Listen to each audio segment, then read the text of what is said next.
నా మనసులోని మాట నీకెట్టా చెప్పాలంటూ మోమాటంతో నలుగుతూ ఉన్న వేళలో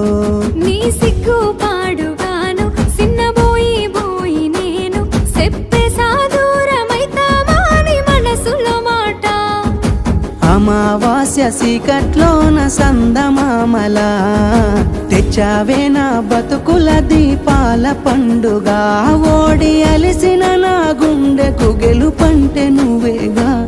ఆ సంబూరాన్నే రాయవోతే పల్లవి మన సంతోషాలే రాసెనే చరణాలవి నీకు కన్నీళ్ళెందుకే ఓ పిల్ల పల్లవి ఈ లచ్చు అయ్య గుండెలు పిరున్నది